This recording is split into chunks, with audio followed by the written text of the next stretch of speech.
Right, pound sterling. So I tip players who should be on the move this summer, and I make absolutely no friends in doing this. But Bournemouth fans, you know what happens. You have a great season, and of course, everybody sets their sights on your players, the ones who've made the difference, and that is certainly going to happen this summer, come what may. And I think it's an open secret.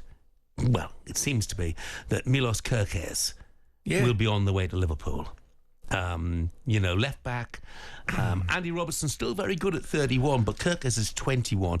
And interestingly, Richard Hughes was the Bournemouth sporting director when they signed Kerkez, and now he's the Liverpool sporting director. Bournemouth want £45 million for him. I think he'll go for something like 35 million, something like that. But he's had a heck of a season. Fantastic. Absolutely fantastic.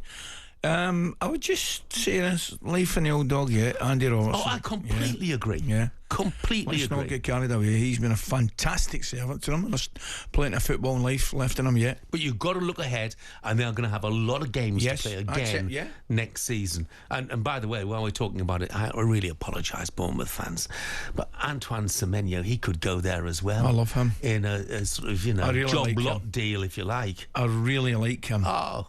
Yeah, I've seen him. Nightmare to play against. Oh, what a handful. And he's one of these guys you don't really know what he's going to do, because he's got, I think there's an element sometimes he doesn't really know what he's going to do himself. I think he's been terrific this year. Great. A really good watch. I enjoy watching him, mate. I mean, one thing is Bournemouth are talking about £75 million, so that's a bit, not having that. Yeah, if I was Bournemouth, I'd be talking about £75 million too. Absolutely. But if I was Liverpool, I'd be looking at 45, something like that. Who else might be on the move? Semina Dingra at Brighton's become a bit part player this season. Had a fantastic season, didn't he, the previous season? They've got Matoma and Minter who can play wide, and I think that he will want more regular football. Where would he go? Well, Graham Potter actually signed him for £6 million. It was really Roberto De Zerbi who played him, but Potter was in charge when he signed him, so you could see maybe West Ham, or you could see him actually going to join De Zerbi in Marseille. Of course you could. Would be a decent move. I mentioned one earlier and you looked at me and raised your eyebrows, and clearly Kevin Hatchard doesn't think it will happen at all, because he thinks Harry Kane will stay in Bayern Munich. If I was Liverpool, I'd test the water with Harry Kane. Would you? Yes, I would. Do you think he's their sort of player? I think Harry Well, he scores goals, so he would be. Yeah, I think Harry Kane would score a phenomenal amount of goals in that Liverpool team. I really do. I mean, he's not going to come back to Arsenal, right? We get that. He's not going to come back to City because of Haaland. If he was going to come back to anybody, I could see him in a Liverpool jersey. Could you see him in a Manchester United shirt? I don't. Not this Manchester United squad, funnily enough, just because of where they are. Isn't it amazing we're talking about that? We're now saying players would think twice about coming to Manchester United because of where the club is at this moment in time. And it's factually correct, because of course they would. Because Harry Kane is not going to leave, for example, using Harry Kane as an example, he's not going to leave a team that's in the Champions League every season to come to a team that might not be in Europe. No. Except that he'll be 32 and it'll be one more big move. Perhaps his last. Probably his last big move. That is why I thought it was a little bit early for Kev to shoot it down, because I don't think it's another big move at the end of his contract. I might be wrong. Not when he's 34. Correct. No.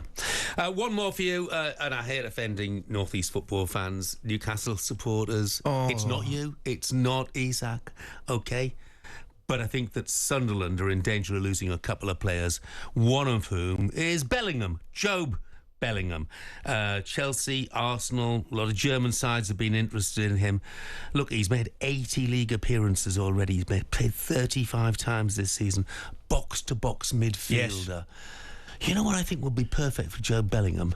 And I know the glitz and the glamour of Arsenal or Chelsea sounds absolutely fantastic. But Crystal Palace went and bought Adam Wharton. Yeah. Similar sort of type of player. But for me, they're still a little bit light in midfield. Much like Will Hughes, he's 30 this month. Jefferson Lerma's going to be 31.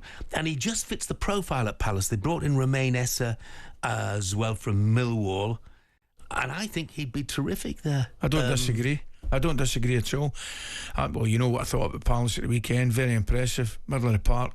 Yeah, Learn McWharton. You could see him in there. Yeah. Sunderland played 1.5 million for him.